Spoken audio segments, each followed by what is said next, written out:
ফেনীতে ভারী বৃষ্টিপাত ও ভারতের উজানের পানিতে ময়ূরী, কহুয়া ও সিলোনিয়া নদীর বন্যা নিয়ন্ত্রণ বাঁধের ১৪টি স্থান ভেঙে গেছে।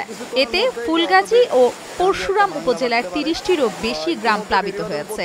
ফেনীর পানি উন্নয়ন বোর্ডের তথ্য মতে পরশুরামের ময়ূরী নদীর পানি বিপদসীমা ১২.৫৫ মিটার। ফুলগাজী উপজেলার উত্তর শ্রীপুর এলাকায় একটি স্থানে ভাঙন দেখা দিয়েছে।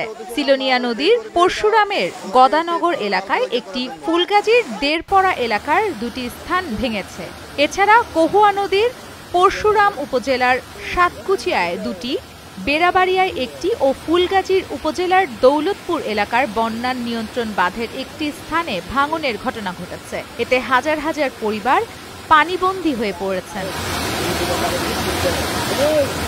আবহাওয়া অফিসের তথ্যমতে গত সোমবার রাত ১২টা থেকে মঙ্গলবার রাত ১২টা পর্যন্ত ২৪ ঘন্টায় সারা দেশের সর্বোচ্চ ফেনীতে ৪৪১ মিলিমিটার বৃষ্টিপাত রেকর্ড হয়, যা চলতি বর্ষা মৌসুমের সর্বোচ্চ রেকর্ড।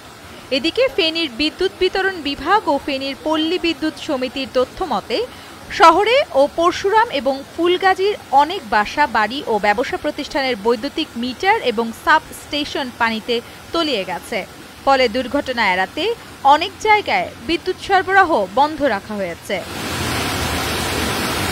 স্থানীয় বাসিন্দারা বলছেন, গেল বছরের বন্যায়ও সব জিনিসপত্র হারিয়েছি, ঘুরে দাঁড়ানোর আগেই আবারও স্বপ্ন ডুবেছে পানিতে। নামির আহমেদ, নিউজ ডেস্ক, চ্যানেল 9।